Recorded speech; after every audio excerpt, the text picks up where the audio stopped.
ایک کسان کا بڑا سا کھیت تھا اور اسی کے ساتھ اس کا پیارا سا گھر بھی بنا ہوا تھا۔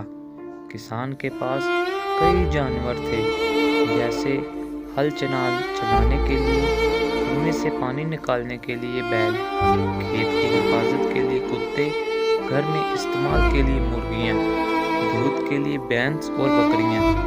ان جانوروں کو کسان نے گھر کے پیچھے والے حصے میں ایک چھپر بنا کر رکھا ہوا تھا۔ کسان نے جو مرغیاں پالی ہوئی تھی، ان میں ایک بہت صحت مند اور خوبصورت مرغا بھی تھا۔ اس کے سر پر سرخ رنگ کا تاج تھا اور اس کے پر بھی بہت چمکدار سرخ اور سنہری تھے۔ وہ ایسے شان سے چلتا تھا جیسے کوئی بادشاہ ہو۔ وہ اپنی خوبصورتی پر فخر کرتا تھا اور بہت زیادہ مغرور ہو گیا تھا۔ دوسرے جانوروں کی طرف وہ حقارت سے دیکھتا کرتا تھا اور ان کے ساتھ دوستی بھی نہیں کرتا، بس اکیلے ہی گھومتا رہتا اور کھیت میں چگتا پھرتا۔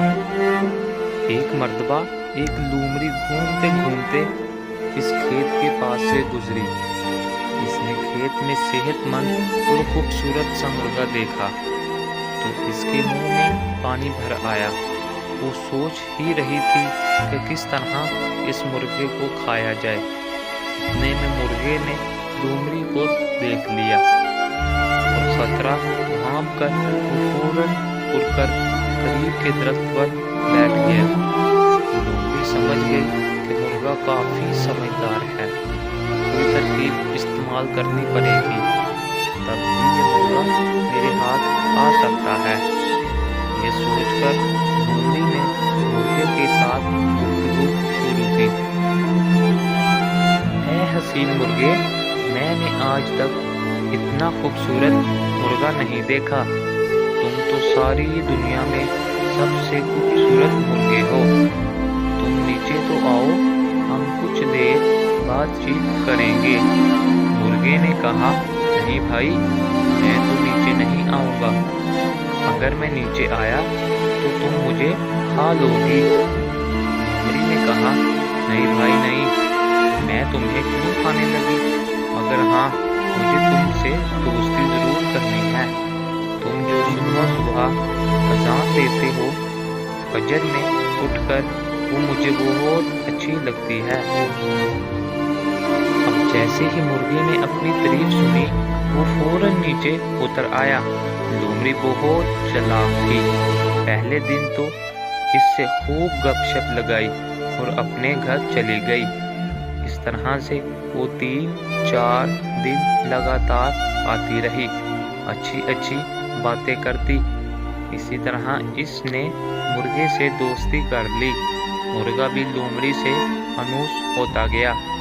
پھر ایک دن جب مرغا باتوں کے دوران کچھ غافل ہوا تو لومڑی نے مرغے کو گردن سے پکڑ لیا اور جنگل کی طرف دوڑنے لگی۔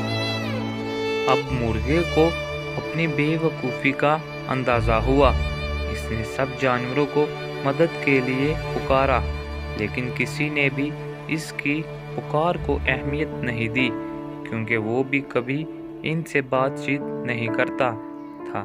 جب وہ سوچنے لگا کہ جو کچھ کرنا ہے مجھے ہی کرنا ہے، لومڑی کے جنگل سے چھٹکارا کیسے پایا جائے؟ وقت کم تھا، لومڑی کسی بھی وقت اس کو چیر پھاڑ کر رکھ دیتی۔ اچانک اس کو ایک ترکیب سوچی۔ وہ لومڑی سے کہنے لگا، بھی لومڑی، آپ مجھے لے کر دوڑ لگا رہی ہیں تو تھک گئی ہوں گی۔ ایسا کرتا ہوں کہ آپ کو میں ایک کہانی سناتا ہوں، جس سے آپ کا دل بھی بہل جائے گا اور تھکن بھی کم ہو جائے گی۔ یہ کہہ کر مرغے نے کہانی سنانا شروع کر دی۔ ایک جنگل میں بہت بڑا سا شیر رہتا تھا۔ ایک گدھا راستہ بھٹک کر اس جنگل میں آ گیا۔ وہاں کی ہری بھری اور نرم نرم گھاس دیکھ کر اس کا دل